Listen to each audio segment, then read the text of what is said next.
Please, I just want to see my balance." The old woman's voice trembled so quietly that even the bank's humming air conditioner seemed louder. The millionaire standing behind her snorted, tapping his gold-plated watch, as if every second she breathed was an inconvenience. He didn't know that this moment would humble him forever. He didn't know that her balance would expose a truth he had forgotten long ago. And he didn't know that sometimes the richest person in the room isn't the one with money. Her name was Nasim, 74 years old, with hands that shook not from weakness but from decades of hard work. She had walked 2 miles under the burning sun just to reach the Citibank. Her sandals were worn, her dress faded, but her eyes carried a strange kind of determination. The problem was simple. The bank's digital system had locked her out, and she couldn't check her account balance. She didn't want to withdraw anything. She didn't want a loan. All she wanted was to see what remained from her small pension, so she could decide whether she could afford tonight's medicine. But the line behind her stretched long, and the millionaire,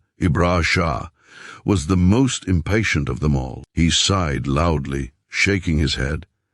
"Why do they even come alone?" he muttered. "These old people slow everything down." His assistant whispered, "Sir, let it be. She's just confused. I run a company," he snapped. "My time is worth more than this entire line." Nasim heard him, but she said nothing. Instead, she gave the banker her ID card and softly repeated, "Beta, please, just tell me my balance." The banker clicked through screens, frowning. "Madam, your account is restricted. Maybe your family can help." At that, she smiled sadly. "I have no one left. It's just me now." The millionaire rolled his eyes. "Of course. More drama," he whispered. But when the banker still couldn't resolve the issue, and the old woman's fingers trembled harder, the millionaire stepped forward, annoyed. "Oh, for heaven's sake. Move aside, Amma. Let someone who knows how to use a bank go first." The room went silent. Nasim didn't argue. She simply stepped back, clutching her scarf, as if it were the last shred of dignity she owned. She whispered, "I wasn't trying to bother anyone. I only wanted to see my balance." Minutes passed. The millionaire completed his transactions, bragging loudly about investments, profits, and overseas accounts. He headed toward the exit, but for some reason his steps slowed when he passed the old woman still standing by the wall, staring at the floor.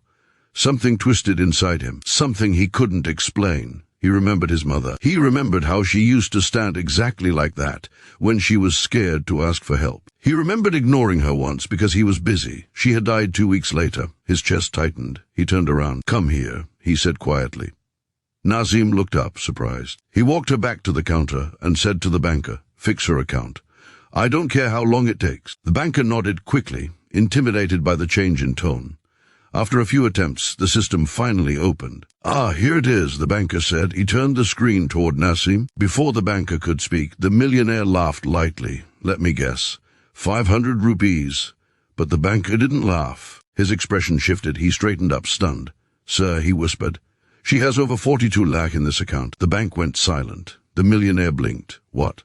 The banker repeated the number. Nasim looked confused. "Is that a lot?" Ibrah stared at her. "How do you not know? 42 lakh is." She interrupted softly. "I never checked it. My husband opened this account before he died. He told me to save whatever I could. I have been depositing my pension every month for 22 years. I never withdrew more than I needed. I didn't know it was growing." Tears filled her eyes. "I thought maybe I had 1,100 left. Enough for medicine." Everything inside the millionaire broke at once. He had mocked her. He had judged her. He had reduced her life to an inconvenience. But here she was, a woman richer in discipline, patience, and quiet resilience than he had ever been. "Amma, why didn't you check your balance before?" he asked gently. She gave a small smile. "I trusted God, and I trusted my hands. Whatever I earned, I saved. I didn't need much." Her simplicity hit him harder than any insult ever could. Challenges soon emerged. First, her account had a pending audit that required paperwork she couldn't understand. Then she needed valid biometric verification, but her fingerprints were faint from years of scrubbing, washing and working. Her eyesight made reading forms nearly impossible.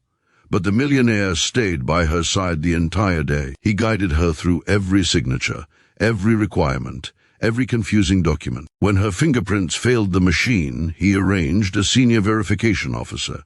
When she became tired, he bought her lunch. When she felt overwhelmed, he reassured her like a son. Hours later, the account was fully restored. She finally held the updated passbook in her trembling hands, the numbers shining clearly.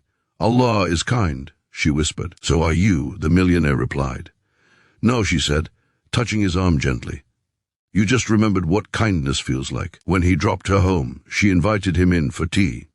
Her home was small but warm, simple but full of life. She told him stories about her husband, her struggles, and how she survived loneliness with faith and routine. By the time he left, his heart felt lighter than it had in years.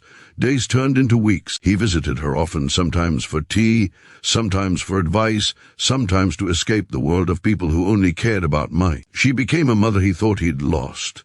He became the son she never had. Nasim began using her savings for medicine, home repairs, and to help needy neighbors.